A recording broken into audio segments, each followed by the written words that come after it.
திரு பாலசிங்கம், உங்களிடமிருந்து இந்த மாநாட்டு எதை வலியுறுத்துகிறது, எந்த நோக்கத்திற்காக இந்த மாநாடு? ஏற்கனவே நிறைய வைகோ நடைபயணம் சென்றதை பார்க்க முடிகிறது. இல்லை பாட்டாளி மக்கள் கட்சியினுடைய பொதுக்கூட்டங்கள், மாநாடுகளில் தீர்மானங்கள், அதுபோல பாட்டாளி மக்கள் கட்சியுடைய பல்வேறு கட்சிகளும் தீர்மானங்கள் நிறைவேற்றுகின்றன. மதுவிலக்கை பொறுத்த வரைக்கும் பெரும்பான்மையான கட்சிகள் அந்த கொள்கையை தான் வலியுறுத்தி கொண்டிருக்கிறார்கள். இன்றைக்கு ஒரு மாநாட்டை நடத்த வேண்டிய தேவை எந்த அடிப்படையில் ஏற்பட்டிருக்கிறது? வணக்கம் அனைவருக்கும். விடுதலை சிறுத்தைகள் கட்சி மது ஒழிப்பு மற்றும் போதைப்பொருள் ஒழிப்பு மாநாட்டை அக்டோபர் 2ஆம் தேதி கள்ளக்குறிச்சியில் நடத்துவதாக அறிவித்திருக்கிறது. பல்வேறு இயக்கங்கள் இதை குறித்து பல போராட்டங்களை நடத்தியிருக்கிறது. இந்தியாவை பொறுத்தவரையிலே மது விலக்கு வேண்டும் என்று காந்தியடிகள் தொடர்ந்து அவர் உயிர் மூச்சு கொள்கையாக அது இருந்தது. அதைத் தொடர்ந்துதான் அவருடைய சீடரான தந்தை பெரியார் அவர்களும் அந்த கருத்தை பின்பற்றி தன்னுடைய தோட்டத்தில் இருக்கக்கூடிய தென்னை மரங்களை எல்லாம் வெட்டி மது விலக்கு வேண்டும், மது ஒழிப்பு வேண்டும் என்கிற கருத்தை பரப்பியவர் தந்தை பெரியார். அதற்கு பிறகு புரட்சியாளர் அம்பேத்கர் அவர்கள் இந்திய அரசியலமைப்பு சட்டத்திலே உறுப்பு எண் 47வது பிரிவிலே இது மது படிப்படியாக குறைக்கப்பட வேண்டும், மக்கள் நலன் காக்கப்பட வேண்டும் என்பதற்காக இந்திய அரசியலமைப்பு சட்டத்திலே வழிகாட்டு நெறிமுறையாக அது குறிப்பிடப்பட்டிருக்கிறது. இப்படி தொடர்ந்து மது விலக்குக்காக, மக்கள் நலன் காப்பதற்காக பல்வேறு இயக்கங்கள், கட்சிகள் போராடி இருந்தாலும் தமிழகத்தை பொறுத்தவரை 1971 பிறகு மதுவிலக்கு ரத்து செய்யப்பட்டு 1974 மீண்டும் அது அந்த மது விலக்கு இடைப்பட்ட காலத்துல கொஞ்சம் காலம் இருந்திருக்கு. 81 மறுபடியும் அது ரத்து செய்யப்பட்டிருக்கிறது, மது விலக்கு இல்லாமல் இருக்கிறது. ஆனால் இப்பொழுது பல்வேறு கட்சிகள் தொடர்ந்து அதற்காக அந்த மதுவை ஒழிக்க வேண்டும் என்பதற்காக போராடினாலும் இப்பொழுது விடுதலை சிறுத்தைகள் ஏன் இந்த மாநாட்டை நடத்தி இருக்கிறது என்ற கேள்வி அனைவரும் எழுப்பப்படுகிறது. குறிப்பாக 2024 தேர்தல் நடைபெற இருக்கிறது, அதற்காகத்தான் இந்த மாநாடு என்கிற வகையில் எல்லாம் கூட சில கருத்துக்களை பரப்பி வருகிறார்கள். அப்படி அல்ல. இந்த ஆண்டு கள்ளக்குறிச்சியிலே நடந்த அந்த நச்சு சாராயத்தாலே பாதிக்கப்பட்டவர்கள், பலியானவர்கள் 69 பேர். இன்றைக்கு கூட நாங்கள் அந்த கள்ளக்குறிச்சியிலே அந்த பகுதியை போய் பார்த்து அந்த மக்களை சந்தித்து விட்டுதான் தலைவர் அவர்களோடு வந்து இருக்கிறோம். ஆகவே கள்ளக்குறிச்சியில் ஏற்பட்ட பாதிப்பு, தலைவர் அவர்கள் அதிலே அந்த மக்களை நேரடியாக சந்தித்து வீடு வீடாக ஒவ்வொரு வீட்டுக்கும் சென்று அந்த மக்களை சந்தித்த போது அவர்கள் கோரிக்கை என்னவென்று சொன்னார், எங்களுக்கு இனி டாஸ்மாக் வேண்டாம், இந்த கடைகளை மூட வேண்டும் என்று கண்ணீர் மல்க அவர்கள் பேசியதுதான் தலைவர் எழுச்சி தமிழர் அவர்கள் அவர் மனதிலே ஏற்பட்ட அந்த காயம், வலி என்பதுதான். உடனடியாக அதற்கான ஒரு போராட்டத்தை அறிவித்தார், ஆர்ப்பாட்டத்தை சென்னையிலே அறிவித்தார். அந்த ஆர்ப்பாட்டத்தின் முடிவிலே தான் மகளிரை கொண்டு இந்த மாநாட்டை நடத்த வேண்டும், மது ஒழிப்பு நாம் நடைமுறைப்படுத்துவதற்காக ஒரு பெரும் மாநாட்டை நடத்த வேண்டும் என்ற அந்த எண்ணம் ஏற்பட்டது. அதை அறிவிப்பு செய்தார். அந்த அடிப்படையிலே தான் இந்த மது ஒழிப்பு மற்றும் போதைப் பொருள் ஒழிப்பு மாநாட்டை விடுதலை சிறுத்தைகள் நடத்த இருக்கிறது. இது விடுதலை சிறுத்தைகளின் கோரிக்கை அல்ல, இது மக்கள் கோரிக்கை. இது விடுதலை சிறுத்தைகளுடைய குரல் அல்ல, இது மக்களுடைய குரல், மக்களுடைய வழிகளிலிருந்து எழும்பி இருக்கக்கூடிய ஒரு குரல். இப்படிப்பட்ட சாவுகள் இனி தொடரக்கூடாது என்பதற்காகவும், அடுத்த தலைமுறையை பாதுகாக்க வேண்டும் என்பதற்காகவும் போதைப் பொருள் இன்றைக்கு பள்ளி கல்லூரிகளிலே புழங்கி வருகிறது. எல்லா பள்ளிகளிலும் அது போய் சேரக்கூடிய அளவிற்கு இன்றைக்கு அந்த புழக்கம் இருக்கிறது. ஆகவே அடுத்த தலைமுறையை பாதுகாக்க வேண்டும் என்ற அந்த பொறுப்புணர்வோடு தான் தலைவர் எழுச்சி தமிழர் அவர்கள் இந்த மாநாட்டை அறிவித்திருக்கிறாரே ஒழிய எந்த அரசியல் காரணங்களுக்காக அல்ல, மக்கள் நலனுக்காக, மக்களுடைய நலனை பாதுகாக்க வேண்டும், வருங்காலத்தை பாதுகாக்க வேண்டும், மனித வளத்தை பாதுகாக்க வேண்டும், இந்த தேசத்தை பாதுகாக்க வேண்டும் என்கிற அந்த அக்கறையோடும் அந்த பொறுப்புணர்விலும் இருந்துதான் இந்த மாநாட்டை தலைவர் அவர்கள் அறிவித்திருக்கிறார்.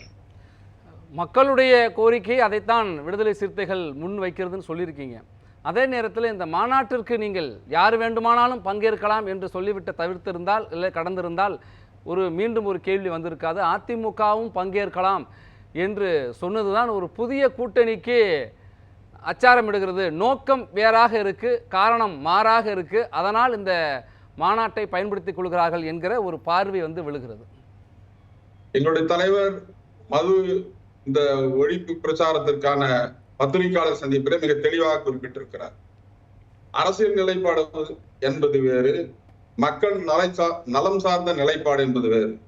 அரசியல் நிலைப்பாடு கூட்டணி அமைப்பதெல்லாம் தேர்தல் காலத்திற்காக, தேர்தல் களத்திற்காக. ஆனால் எப்பொழுதுமே தேர்தல் கணக்கை மட்டுமே பார்த்து கொண்டிருக்க முடியாது.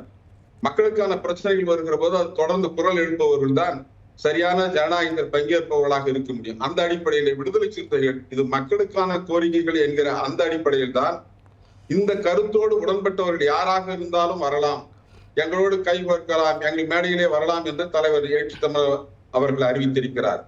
விடுதலை சிறுத்தைகள் ஏற்கனவே இப்படி கூட்டணியில் இருந்து கொண்டே இன்னொரு மக்கள் நலன் சார்ந்த பிரச்சனைகளுக்காக குரல் எழுப்பியிருக்கிறது. குறிப்பாக ஈழத்தமிழர்களுடைய பிரச்சனையிலே இலங்கை தமிழர் இயக்கம் உருவான போது, இலங்கை தமிழர் கூட்டு இயக்கம் அங்கே உருவான போது, தமிழகத்தில் உருவான போது விடுதலை சிறுத்தைகள் திமுக கூட்டணியிலே இருந்தது. ஆனால் அண்ணா திமுகவோடு இருந்த சசிகலா அம்மையார், நடராஜன் போன்ற அவர்களோடும் சிபிஐ போன்ற கட்சிகளோடும் இணைந்து அந்த இலங்கை தமிழர் பாதுகாப்பு இயக்கத்தை விடுதலை சிறுத்தைகள் அதில் பங்கு பெற்றது.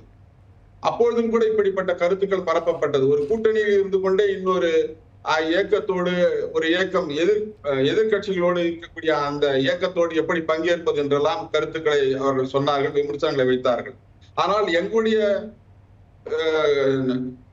கொள்கை என்பது மக்களுக்கான பிரச்சனைகளுக்காக ஒன்றுபட்டு நிற்க வேண்டும் என்கிற அந்த எண்ணத்தோடு தான். அரசாங்கமே அனைத்து கட்சியை கூட்டுகிறது. காவேரி நீர் பிரச்சனைக்காக அனைத்து கட்சிகளை கூட்டுகிறது.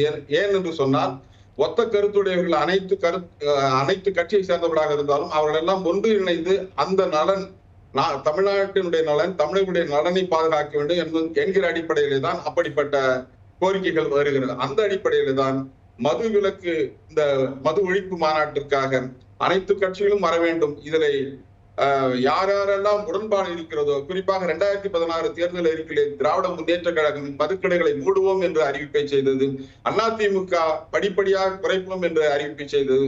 அந்த அடிப்படையில் விடுதலை சிறுத்தைகளும் பூரண மது விலக்கு வேண்டும் என்கிற கொள்கையோடு இது ஒரு தேசிய கொள்கையாக அறிவிக்க வேண்டும் என்கிற கொள்கையை தொடர்ந்து வலியுறுத்தி வருகிற இயக்கம் என்கிற அடிப்படையில தான் இந்த மாநாட்டுக்கு அனைவருக்கும் அழைப்பு விடுக்கப்பட்டிருக்கிறது. தோழர் சொன்னாங்க, இது மது ஒழிப்பு சாத்தியமில்லைன்னு சொல்றாங்க. மது ஒழிப்பு ஏன் நம்ம இப்படி சொல்றோம்னு சொன்னா, இன்றைக்கு இருக்கக்கூடிய பாதிப்புகள் வீடாக இருந்தாலும், நாடாக இருந்தாலும், வீட்டுக்குள்ள இருக்கக்கூடிய டொமஸ்டிக் வயலன்ஸாக இருந்தாலும், வீட்டுக்குள்ள இருக்கக்கூடிய பொருளாதார சிக்கல்களாக இருந்தாலும், இந்த மதுவால ஏற்படக்கூடிய பிரச்சனைகள் அதிகமா இருக்கு. அதனாலதான் பெரும்பாலான சிக்கல்கள் ஏற்படும். நிர்பயா கேஸாக இருந்தாலும், அண்மையிலே நடந்த கல்கட்டாவில நடந்த அந்த மருத்துவக் கல்லூரி மாணவியோட அந்த சம்பவமாக இருந்தாலும், இதுக்கு அடிப்படை காரணமாக போதைப் பொருளும் மதுவும் தான் அடிப்படை காரணமாக அது ஒழிப்பு சாதியம் இல்லைன்னு சொல்றாரு. அதனால சாதி ஒழிப்பு என்பதும் சாதியம் இல்லை, அதனால சாதி ஒழிக்க கூடாது என்பது போல இருக்கிறது. சாதியால் பாகுபாடு இருக்கிறது, அதனால சாதி ஒழிய வேண்டும் சொல்றோம். இன்னொரு விஷயத்தையும் சொல்றாங்க. அம்பேத்கரே பூரண மதுவிலக்கு என்பது நடைமுறை சாத்தியம் இல்லை, அப்படி நீங்க கொண்டு வந்தீங்கன்னா வேற விளைவுகளை, எதிர்பாராத விளைவுகளை தான், எதிர்வினைகளை தான். அப்படி சொல்லல. 1937 மும்பை மாகாணத்துல அந்த சட்ட பேரவையில அவர் பேசுறாரு. பூரண தேவை சாதாரண மக்களுக்கு. அவர் சொன்ன சொல்றாங்க, மது குடிக்கிறது என்பது மகிழ்ச்சிக்காக அப்படின்றாங்க. மது குடிப்பது என்பது ஏழை எளிய மக்களுடைய மகிழ்ச்சிக்காக என்பார். ஆனால் நான் சொன்ன தமிழ்நாட்டில் 45,000 கோடி ரூபாய் வருமானம் டாஸ்மாக் மூலம் வருகிறது என்று சொன்னால், அந்த பணம் யாருடையது? அது உழைக்கும் மக்களுடைய பணம். அது மேல்தட்டு வர்க்கத்தில் இருக்கவங்க ஸ்டார் ஹோட்டல்ல போய் குடிக்கிறாங்க, மற்ற அந்த வருமானம் வேற பக்கம் போகுது. ஆனால் டாஸ்மாக்கு வரக்கூடிய வருமானம் என்பது 45,000 கோடி ரூபாய் வருமானம். அந்த பணம் யாருக்கு போய் சேர்ந்திருக்கணும், எந்த குடும்பத்துக்கு போய் சேர்ந்திருக்கணும், அப்படி அது போய் சேர்ந்திருக்கிறதா? அவருடைய நலனில் இருந்துதான் நாம இந்த மது ஒழிப்பை சொல்றோம். இது உடனடியே சாத்தியமாகாது என்பதை காட்டிலும், இன்னைக்கு முன்னாடி எல்லாம் மதுவை பத்தி என்ன சொன்னாங்க, மது குடிச்சா தவறு, சாராயம் குடிக்கணும் பார்த்தா தவறுன்னு சொல்லுவாங்க. ஆனா இன்னைக்கு எப்படி இருக்கு? சாராயம் குடிப்பது என்று சரியானது போல பொது இடங்கள்ல, பொது பப்ளிக் ரோடுகள்ல குடிக்கக்கூடிய ஒரு அவலம் ஏற்பட்டிருக்கிறது. சாராயம் குடிப்பது என்பது தவறு என்ற உணர்ந்த சமூகம் மது வேண்டாம் என்பதுதான் இங்க இருக்கிற எல்லோருடைய கருத்தாக இருக்கிறது. ஆனால் இன்றைக்கு அதை உரைக்க சொல்லி அதை ஒரு மற்ற கட்சிகளுக்கும் அழைப்பாக விடுத்து ஒரு மாநாட்டை நடத்துவது என்பது அதுதான் இந்த விவாதத்தினுடைய மைய கருவாகவும் இருக்கிறது. அது நோக்கம் வேறாக இருக்கிறதா, காரணம் மாறாக இருக்கிறதா என்பதுதான் ஒரு கேள்வியை எழுப்பிருக்கு. நம்ம தொடர்ந்து பேசலாம். நீங்கள் பேசிருக்கீங்க. தோழர் நந்தகுமாருக்கு முதல்ல நான் பதில் சொல்ல விரும்புறேன். சரி, தோழர் நந்தகுமார் சொன்னாரு முரண்பட்ட கருத்துக்களை தலைவர் சொன்னாரு, தலைவர் ஏற்றுத்தவர் அப்படின்னு சொன்னாங்க. முரண்பட்ட கருத்து எதுவும் இல்லை. அரசியல் கூட்டணி என்பது கூட்டணிக்காக மக்களுடைய பிரச்சனைகளை பேசக்கூடாது என்பது கிடையாது. மக்களுடைய பிரச்சனைக்காக தான் அரசியல் கட்சிகளே இருக்கு. ஆகவே மக்களுடைய பிரச்சனைகளுக்காக போராடுவது என்பதை தவறா சொல்ல வேண்டிய தேவையில்லை. ஒண்ணு. ரெண்டாவது, நந்தகுமார் சொல்லுகிற போது சொன்னாரு இது ஏதோ திமுகவுக்கு தான், மாநில அரசாங்கத்துக்கு தான் பொறுப்பு இருக்கு அப்படின்ற மாதிரி சொல்றாரு. அப்படி அல்ல. ஆர்டிகல் 47 என்பது டைரக்டிவ் பிரின்சிபிள்ஸ். இப்ப 44 ஆர்டிகல் 44க்கு பொது சிவில் சட்டம் கொண்டு வரணும்ன்றதுக்கு வரிந்து கட்டின்னு பிஜேபி பொது சிவில் சட்டம் கொண்டு வரதுக்காக முயற்சி எடுக்குது இல்ல. ஆர்டிகல் 45க்கு ரைட் டு எஜுகேஷன் ஆக்ட் கொண்டு வரதுக்கு வழிகாட்டு நெறிமுறைகள் அந்த சட்டத்துல இருந்து தானே கொண்டு வரீங்க. அப்படியே இருக்கும்போது 47 உங்களுக்கு மத்திய அரசுக்கு பொறுப்பு இருக்குதா இல்லையா? இந்திய சுதந்திரம் பெற்ற பிறகு 1954 ஸ்ரீமன் நாராயணன் கமிஷன் ஒரு விசாரணை குழு மதுவிலக்குக்காக ஒரு விசாரணை குழு கொண்டு வந்தாங்க. அதுல 11 முடிவுகளை அவங்க சொல்றாங்க. அது படிப்படி 56க்குள்ள அனைத்து மாநிலங்களும் மதுவிலக்கு ஏற்றுக்கொள்ளணும் அப்படின்ற அந்த அறிக்கையில அவங்க சொல்லியிருக்காங்க. அவங்களுடைய வழிகாட்டுதலா சொல்லியிருக்காங்க. அதுக்கு பிறகு அது நடைமுறைப்படுத்த முடியாததுனால 1958 தேக்சன் நீதிபதி தேக்சன் என்பவருடைய தலைமையில 1200 பக்கம் அறிக்கை கொடுத்திருக்காங்க. அது யாருக்கு கொடுத்திருக்காங்கன்னா மத்திய அரசாங்கத்துக்கு தான் கொடுத்திருக்காங்க.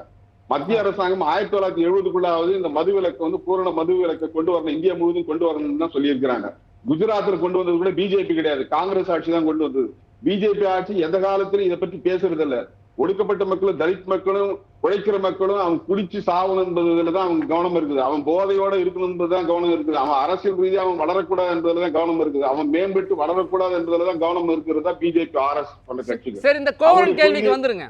மதுவும் சாதியை எப்படி நீங்க தொடர்பு படுத்துறீங்க? மதுவை எதிர்ப்பவர்களை எல்லாம் ஒன்றிணைக்க வேண்டியதானே, அங்க ஏன் நீங்க சாதியை கொண்டு வர்றீங்க?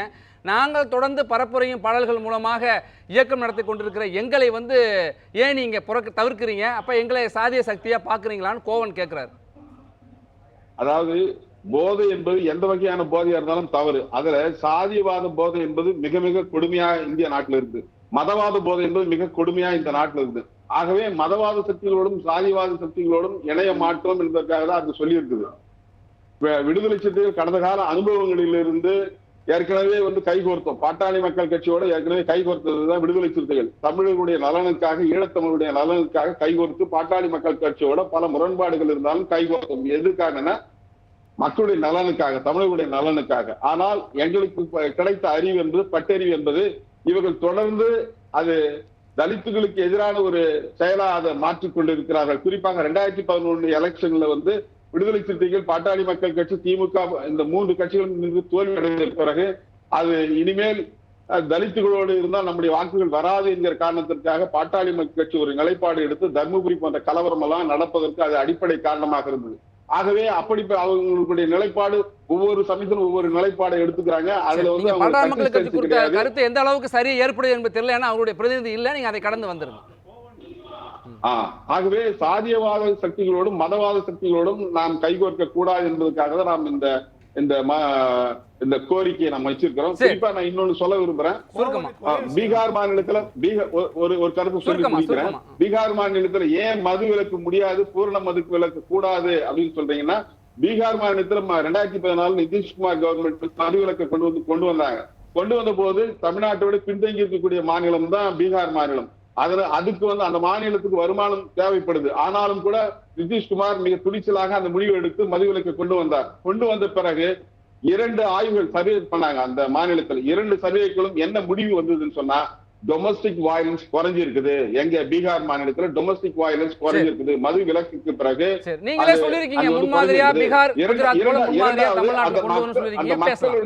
மக்களுடைய வாழ்வாதாரம் பெருகி இருக்குது. ஒவ்வொரு வீட்டிலும் அந்த இருக்குது. தமிழ்நாட்டுல 45,000 கோடினா அந்த 45,000 கோடி ஏழை எளிய மக்களுக்கு போய் சேருவது போல பீகார்ல அங்க இது மது விலக்கினால போய் சேர்ந்திருக்குதுங்கிற சர்வே வெளிவந்தது.